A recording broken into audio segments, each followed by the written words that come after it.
Quick disclaimer before the review, I am not being paid for this video, but Paradox did give me a key to the game and early access for free, and the game costs 80 Canadian dollars, so if you want to consider that payment, then yeah, I was paid 80 bucks for this video, I guess. Nonetheless, I am under no obligations nor advisement of what to say here, it's all just my own thoughts and experiences. Okay, on with the review.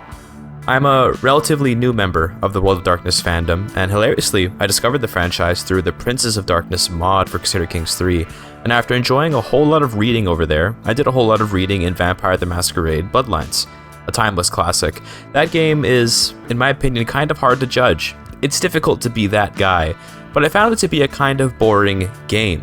What it was an excellent audiobook, and what I mean is that I love the dialogue, I love the vibe of the game, I love the lore and everything, but it was a bit heavy-handed at times, given that in the game you play as a fledgling vampire who is equally learning how the world works, just as the player might be if they're an uninitiated player yet to discover the World of Darkness. This is where I want to bring up the sequel, Vampire the Masquerade Bloodlines 2, or just VTMB 2 for short. There are two caveats I have to make before we start. First, these are my PC specs. As you can see, I fall below even the minimum requirements for the game, which means my game runs like absolute crap even on the lowest possible settings. Yeah, I'm playing at 30% texture resolution. I need to emphasize that the game barely running on my PC is my PC's fault, not the game's fault, so I'll have to entirely disqualify myself from evaluating the game at a technical level. I would like to point out though that this lack of ability to run the game is actually an interesting comment on the qualities of it, given I got so into it and that it didn't stop me from keeping on playing. This is especially the case because the game is so story and dialogue oriented that a low frame rate is less of a bother. The second caveat is that this will be a spoiler-free review for two reasons. First of all, by making it spoiler-free, I only need to show footage from the first 2 hours or so of the game. That means I don't have to record the game when I play past that, which helps performance.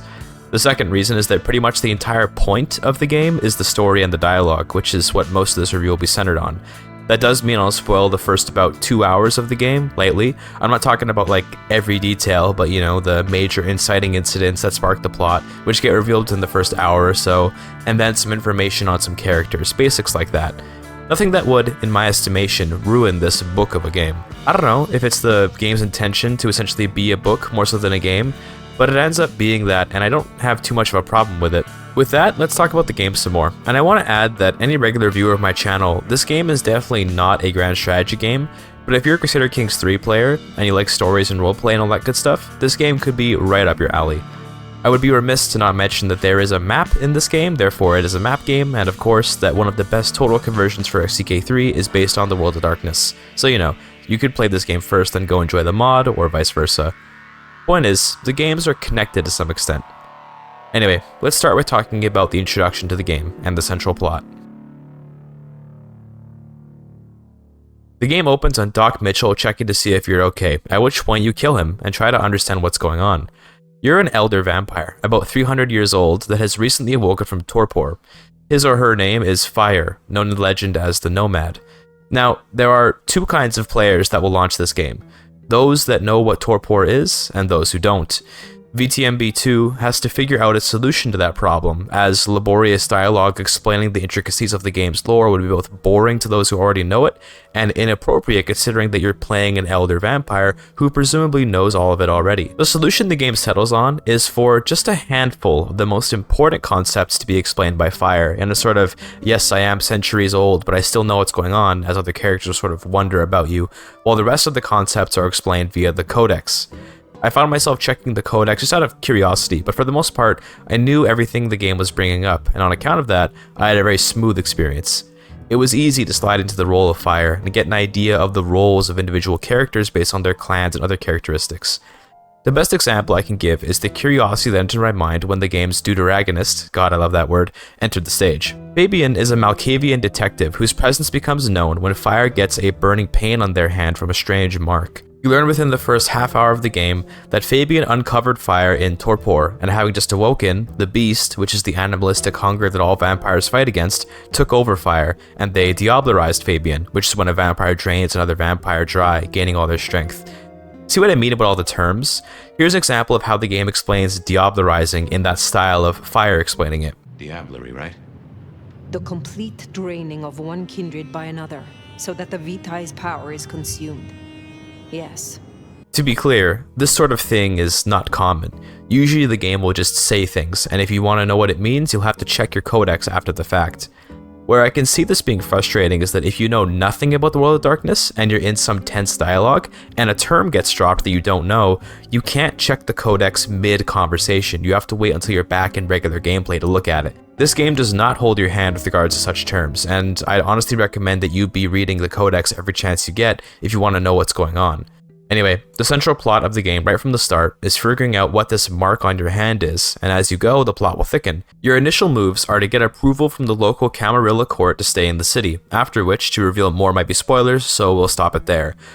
The relationship between Fabian and Fire is interesting. I played two characters of very different personalities to get an idea of how different dialogue goes. I played a male Toreador, buttering up everyone and just generally getting along with people when I could, and I played a female Bruja, choosing most of the antagonistic options whenever possible.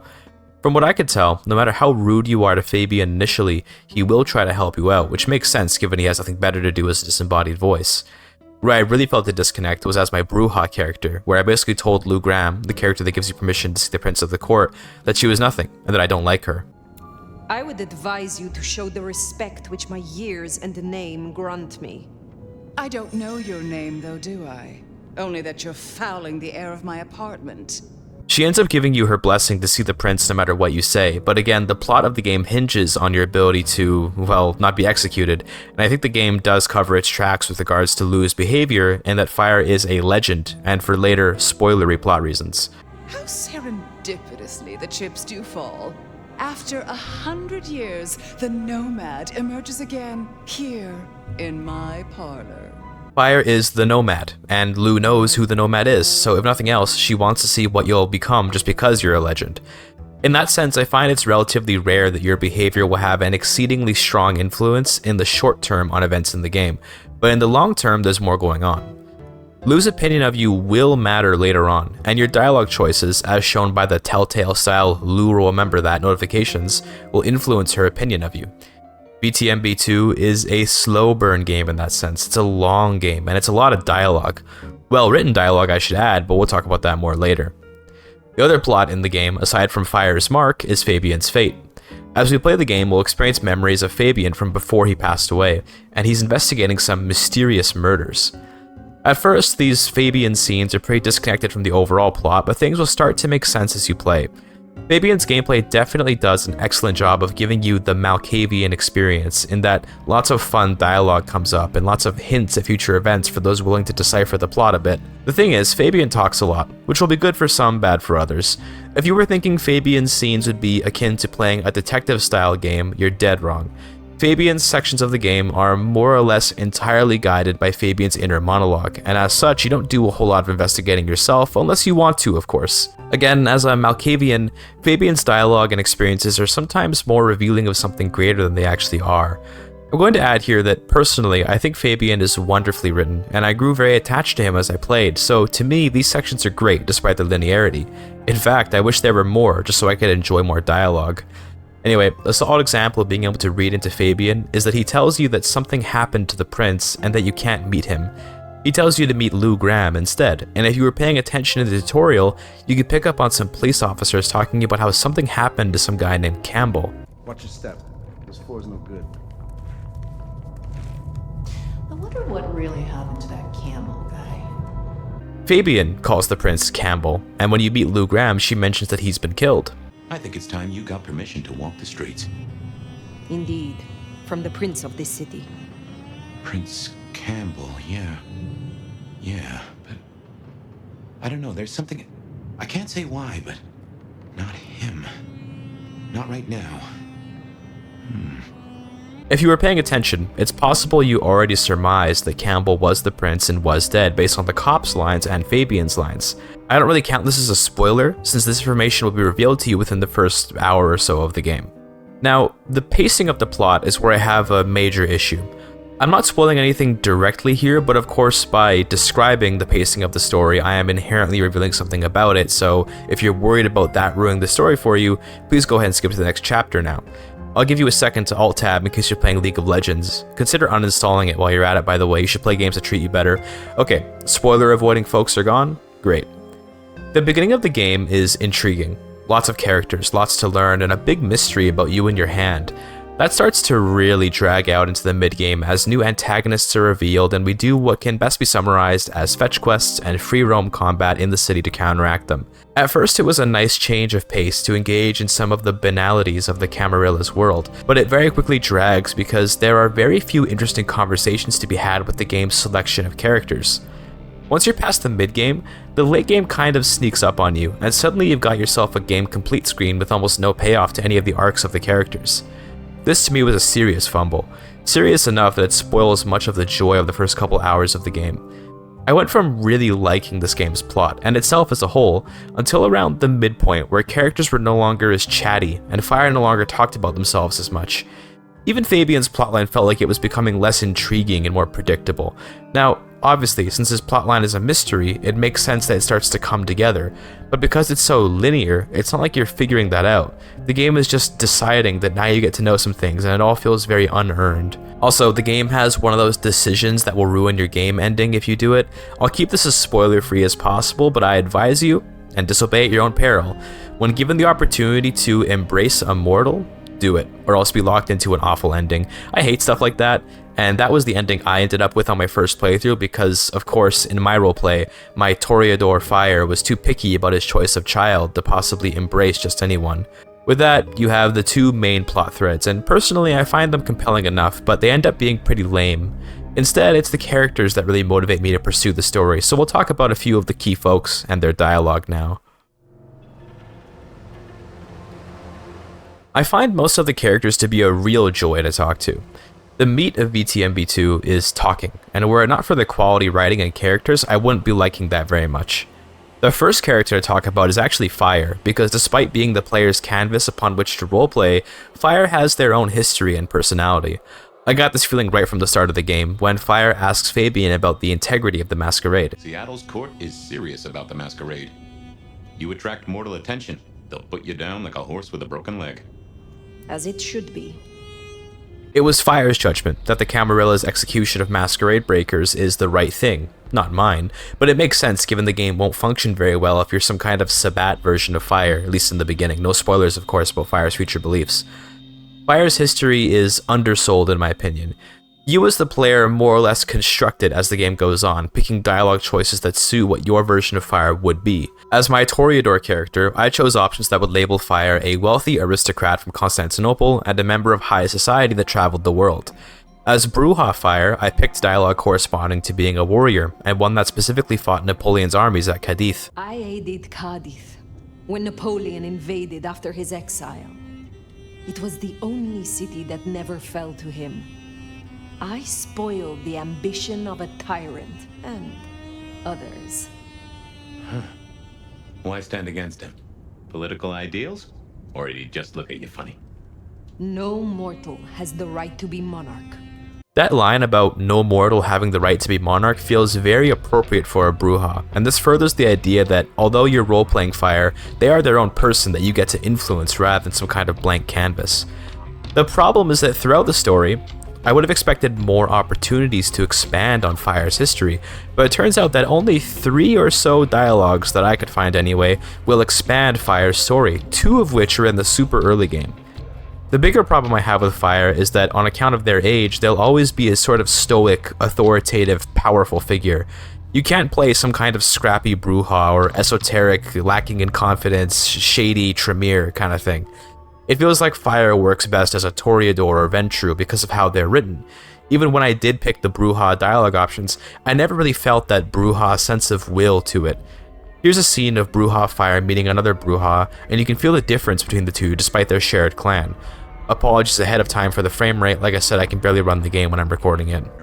Bruja, my boss. Careful.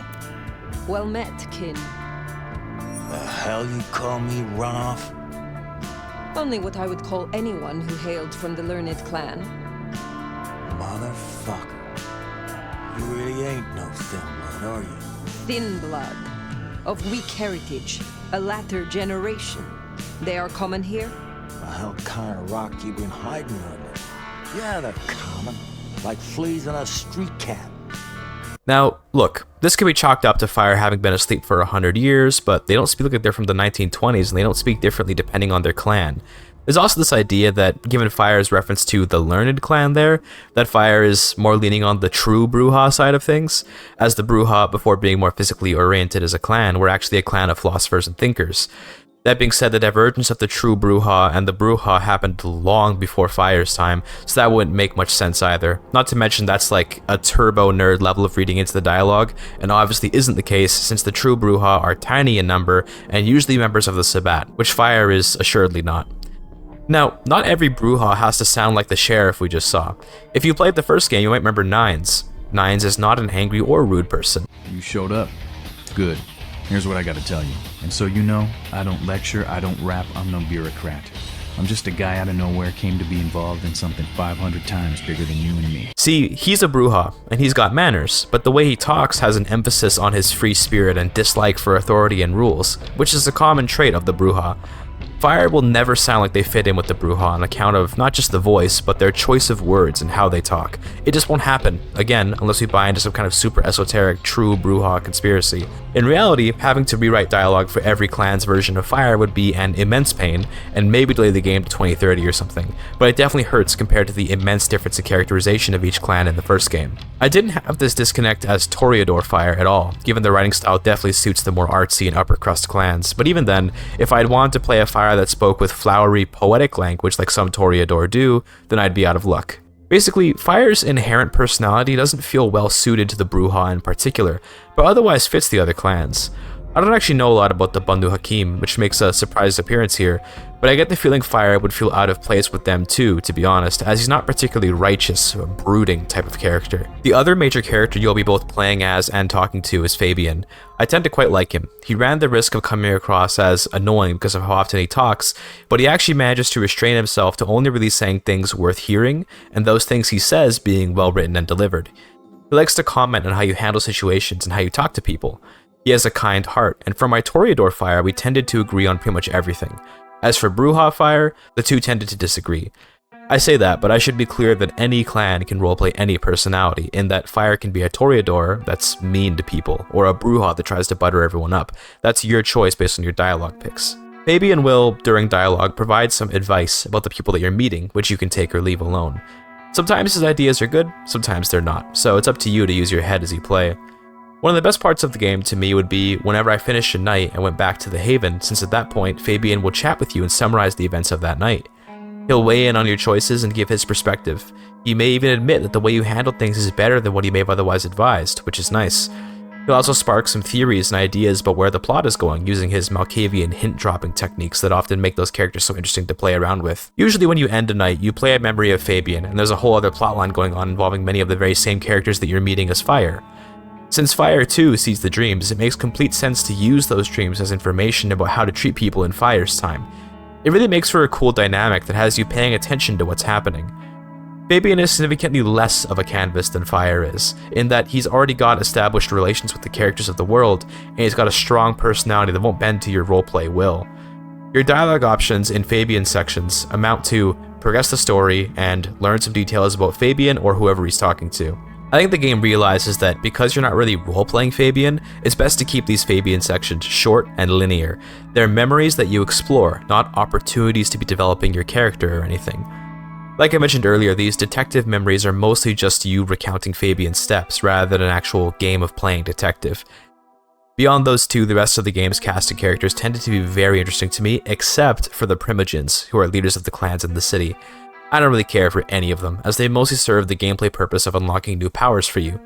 Their dialogue is relatively simple, and there are weird flirt options there, but, well, none of them really spoke to me in any way that made me want to ever do them.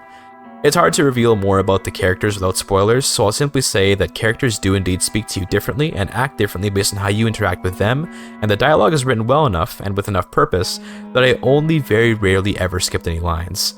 That should be a strong testament to the quality of the voice acting and writing, given I tend to glaze over at long dialogue scenes normally. The meat of the game is indeed the characters and their chattiness, so if you're not looking for that, this game won't be for you. What dialogue options you pick will influence your ending, and the events along the way to the ending for sure.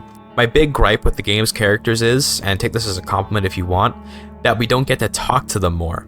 There are certain characters I would have loved to learn more about and explore, but you only get dialogue during the main quest. There's no ability to, between quests, drop in on a character and chat with them about whatever.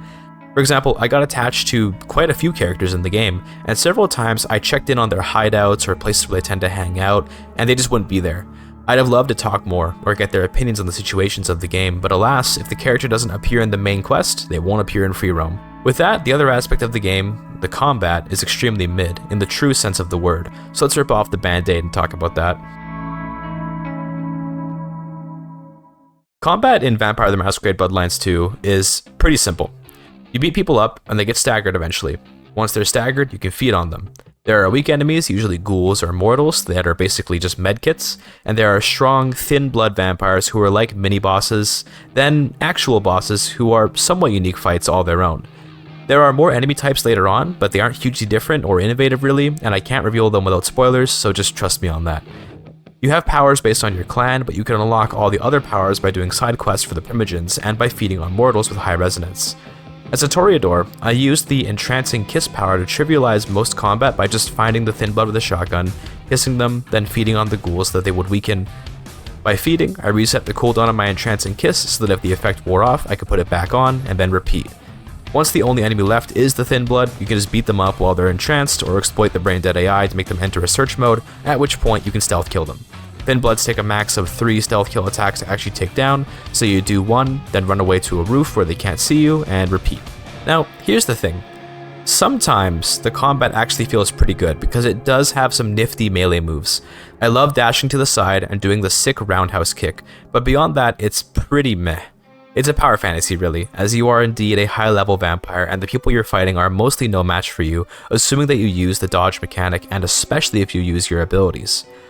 As a Bruja, I had the Lightning Strike ability, which was great fun, as it more or less just ends anyone near you, but as the Toreador, I used the Entrancing Kiss to basically not even fight. Fun. The thing that mostly dragged down combat for me was that my frame rate was so low when recording that my inputs got eaten a lot, which again is entirely my own rig's fault, so if I am showing combat footage here and it looks awful, about 90% of that can be blamed on my inability to run the game. When I wasn't recording, the game would run a bit better, and combat was much smoother. Alas, I cannot show you that. I continue to emphasize, though, that the combat really isn't the focus of the game. Even stuff like traversal across the quite small but nonetheless open world is pretty lame. You do have access to some movement tech, like the vampiric sprint and gliding, but using those things risks breaking the Masquerade, so you rarely do it. At least, you rarely do it until you realize that breaking the Masquerade is barely anything in this game. In the first couple hours of the game, I was very careful not to do anything that could violate the Masquerade, but as I played more and had a few close calls, I realized that this game is not like the first one. In VTMB 1, if you broke the Masquerade, you would permanently edge closer to being put down for your violation. Violations could be fixed by doing a couple little side quests, but beyond that, if you break the Masquerade, I think it was 5 times, you're dead. Game over. In this game, you can break it all you want, as long as you don't break it enough all at once. I found myself being lazy and just feeding on people in broad nightlight rather than leading them down an alley or anything, because ultimately I can feed on them in plain view, then just run to a rooftop via a pipe and wait until the little Masquerade breaking bar cooled down, at which point the police and the public simply forgot I ever existed. I could jump from rooftops and land in the middle of the road and people would be like, whoa, that's new, and the Masquerade bar would fill a little, but it wouldn't even hit the yellow stage, which is when people like run away and panic a little. Red is when police come to kill you, but again, just go on a roof and wait, as mortals can't get to the roofs and the breach will disappear as if it never happened.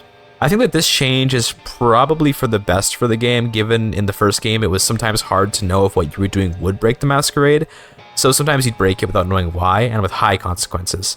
But here, break it all you want and you'll be just fine as long as you can find a rooftop. The world map is small enough that I never felt the need to do things like vampiric sprinting or rooftop gliding, since I could just regular sprint around to get from one side of the map to the other within maybe 3 or 4 minutes at the most. For that reason, traversal as a form of gameplay is more or less non-existent in my books. I also found no need to unlock any new powers really. You can unlock your clan's entire tree relatively easily, as you get skill points abundantly in the game. You can have 4 powers slotted at once, and there are many skills to slot, but they require you to hunt down mortals with resonance to unlock, and I just found that minigame to be particularly boring. I never found myself wishing I had more tools in my arsenal on account of how the combat was neither difficult nor something I was interested in, so I just stuck with the basic Toreador moves, and that was fine. That being said, the abilities are a nice spectacle, and I did enjoy using some of the other clans' powers on account of their unique animations or the power fantasy, but never because I felt it upped my power level or anything. To me, this lacking combat system is unfortunate, but really not that big of a detraction from the game. I'd even recommend you play the game on easy or casual just so you can make combat as quick as possible and get back to the story. The thing is that you don't really feel any progression throughout the game because of how unlocking powers works. You have a spine of abilities, which are your faction's main powers, and then those unlock very quickly. Once you've completed the spine, you can slot in alternate abilities to those by getting the other clan primogens to help you out. That means that every single ability unlock is, at best, a side grade rather than an upgrade. Fire is, as I've mentioned, a very powerful vampire, but I would have nonetheless liked a sense of growing power as I played. The most you'll get is an increase to your max health with every skill point that you earn, but that's a defensive thing, and if you unlock all the powers from one clan, you get a passive ability. The passives were, at least to me, pretty meh. Nothing really jumped out at me in any meaningful way. I would have much preferred a limited skill set determined by your clan, which could maybe have alternative versions influenced by other clans. For example, an entrancing kiss for a Toreador that could, with Bruja influence, also enrage the character that's been kissed, applying a damage buff to them. That would have felt like actual progression to me as my powers got more powerful. I wish I had more positive things to say, but even the boss fights are, well, they're pretty interesting, at least one of them is, but then there are only a sparse, very few bosses in the game. There should have been way more bosses to help with the mid-game and give it some more personality. The other form of gameplay is Fabian's investigations, which aren't really puzzles or anything. Like I said before, you're just following Fabian's memories. The solution to the investigation is, at least from what I've gleaned, very linear. However, as is the nature of a Malkavian, the more important part of Fabian's content is what you learn about the characters from Fire's perspective. I absolutely found myself using information from Fabian to help me deal with characters as Fire, and I think that's intentional. Fabian's content rewards you for paying attention despite its linear nature. Anyway, not much more to say about the combat and other gameplay there. Let's finish up with some thoughts on how the game treats the lore and how well it fits with the World of Darkness. I want to start off this section with the caveat that I am by no means a lore master of the World of Darkness, nor am I someone with years of experience in any of the material. Instead, I'm a relatively new fan that enjoys reading about the world through the lore in the Princes of Darkness mod on Crusader Kings 3. Again, check out that mod if you play CK3, it's a must-play. With that perspective in mind, I think the game does an excellent job of making the grungy, gothic, depressing, but comedic World of Darkness come to life. It's not edgy, per se. It's not like the characters are all brooding monsters. There are lots of upbeat people, like Tali, the spicy Nosferatu. Name's Michael Tolliver, but call me Tolly. I'm your go-to gal for fun times at the OK Camarilla. To be clear, Tali here is not a small side character. He's like a whole-ass main character, and his upbeat nature fits right in with the rest of the more serious tones of the game, especially as you learn more about his character and his role. Fun fact, when you break the Masquerade, Tali is the one that puts you down. You can tell by the misshapen hands that put the stake in your chest.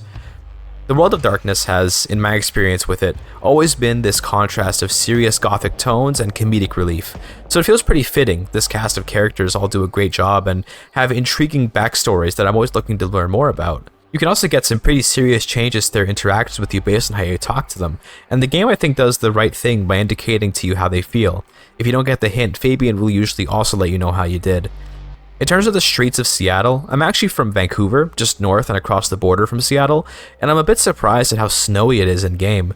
So, the climate between Seattle and Vancouver is mostly the same, although we're a little bit colder because we're further north, of course. And here in Vancouver, in like peak winter, you'll get maybe 1 or 2 days of heavy snow like what's seen in Seattle. I don't know, I don't live in Seattle, so maybe it's somehow different, but this level of weather feels a bit out of place in the usually warmer and rainier rather than snowy world of the Pacific Northwest. Regardless of its relation to the real world, the aesthetic fits the World of Darkness very well, with homeless people and women of the night dotting every corner, and complex alleyways making a sanctuary for you to escape. One special commendation I want to give out is the subtle soundtrack of the game. There aren't really any big orchestral soundtracks, but instead lots of little ambiances that really contribute to the mysterious feeling of the game.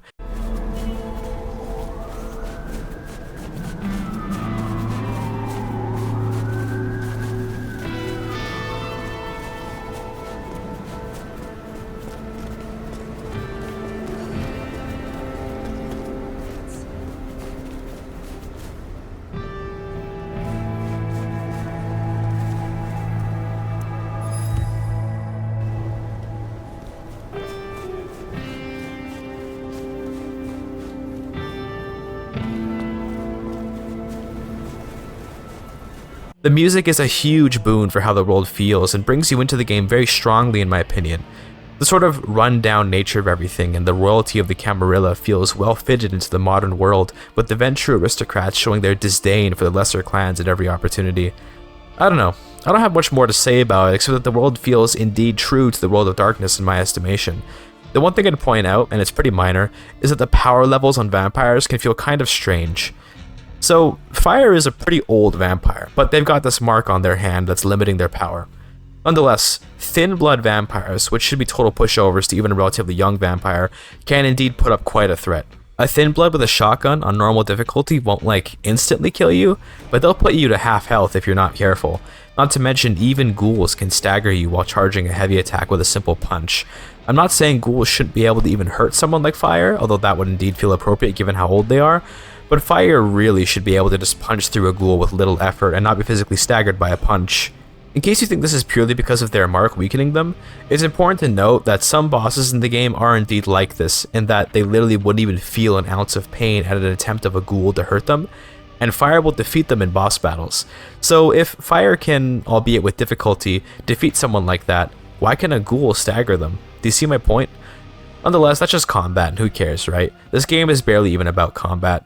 I'd like to wrap up this review now with some concluding thoughts and of course a score based on its quality and the price of the game. Vampire the Masquerade Bloodlines 2 is a very well written game with endearing characters that stays true to the world of darkness. It entirely drops the ball in regards to its combat and traversal, which is a shame, but if you buy the game, it's for the dialogue and characters, not for the combat. Of course, as a Paradox game, VTMB2 has DLCs, and those DLCs seem to be about furthering the story of some other characters. Those will be coming out later, and I haven't played them nor can I judge them, so let's assume that you're just buying the basic version of the game. That'll be 80 Canadian dollars, which is the currency I'm using. That's a lot of money for what is, in essence, a visual novel when you get down to it. I think that you could get a pretty good experience out of this game by just watching a let's play of it if you want, although of course being able to influence a story yourself is nice. With that in mind, I think the game deserves at least something for how well it's written and how engaging the dialogue and voice acting is, but it definitely feels lacking for an $80 release. I'd give it a 6 out of 10. It's a relatively interesting main story with side quests I don't really care about, and combat that completely misses the mark, but given how meaty of a game it is, with branching story paths and lots of replay value on its long story, it still deserves a pretty good ranking. If you can get this game for half price, I'd up it to an 8 out of 10. I just expect more from something this expensive, I'm sorry. A lot of what brings the score up is how long it is and how engaging the dialogue is. My first playthrough took me about 18 hours, and that was with most of the side quests done, and pretty much none of the dialogue skipped. I think if you do no side quests, it's always something like 12 to 14 hours long. It manages to stay true to the world of darkness and provide a Vampire the Masquerade experience that fits the larger world. It has a beautifully crafted world, and some replay value with the various clans available, albeit not much because of Fire's existing personality. The score is dragged down significantly by the utterly abysmal combat and traversal mechanics though, which really can't be justified with an 80 Canadian dollar base price. It's only saved by the fact that this franchise has always been focused on the non-combat aspects, which permits the score to be above a 5 in my opinion. For people that are making their first dive into the world of darkness via this game, this world has to click with you, and the story has to pull you in, because there's little else that can redeem the game if those things don't appeal to you. That being said, if you're not familiar with the World of Darkness's lore, then I'd recommend either taking your time to read the codex entries as you play, or doing some pre-game reading so that you don't feel totally lost. Only the very beginning of the game holds your hand a little with the explanations of what is otherwise common knowledge in-game. After that, there will be lots of terms and events that might fly over you. I want to add here that this 6 out of 10 score might sound very harsh, but I'm reviewing the game with the idea that someone is just looking for a game to buy. Personally, I loved it and enjoyed most of my time with it, simply because it's, well, the world of darkness. It's Vampire the Masquerade, a series whose world alone is enough to make me happy to play it. You already know that if you're a super fan of the world, then you're buying this game, and you're going to enjoy it because you're starved for content in this franchise, and despite my critiques, this game is absolutely a competent game. I encountered very few bugs, but it's a bit overpriced. Nonetheless, as a game standing on its own, it falls quite short in some aspects, unfortunately. I hope this review helped you decide if you'll purchase this game or not. I should add near the end here that I normally review grand strategy games, so this score is reflective of my personal enjoyment and my guess at how other people might also view it. I'm much less well versed in this genre of game than I am with, say, grand strategy games, so could be I missed the mark entirely. could be that I found a way to pick all the choices and dialogue options that made the pacing feel bad, or that I just didn't figure out some key elements of the combat that would have made it more interesting. Perhaps it's a much better experience if played differently. I don't know. Regardless, I'm glad the game exists, and my overall experience was indeed positive despite some of my misgivings. It's wholeheartedly recommended to any World of Darkness enjoyer, and it's a tentative do some investigation, maybe watch a Let's Play or something recommendation for those new to the franchise. Anyway, thank you for your time, and thanks to the channel members. A little addendum here, because it turns out that various publications were allowed to make their reviews earlier than the content creator video embargo expired, so that means my review is coming out a few days after everyone else's. I want to very quickly cover my tracks and say that I didn't know written reviews would be out before the 21st of October, so just in case there are any plagiarism claims out there, I went and posted my script in my Discord when the written reviews came out, so that at least my community would know that I've had this review written since before those reviews came out. I want to say that it seems like the written reviewers are pretty harsh on the game, and probably rightfully so, but I do nonetheless, even after reading them now, understand some of their opinions and disagree with others. Overall though, I feel more confident in the 6 out of 10 than I did before thanks to those written reviews, and reflecting on how I wrote this review, it's possible I was too forgiving of this game's flaws because I just love the World of Darkness so much. Regardless, I'm leaving this review unaltered except for this addendum, in the spirit of presenting how I truly felt after playing, unsullied by anything. Well, that's that. Thank you for your time. Again. To the past, you strive for progress, but must find balance. I think you were once someone who wanted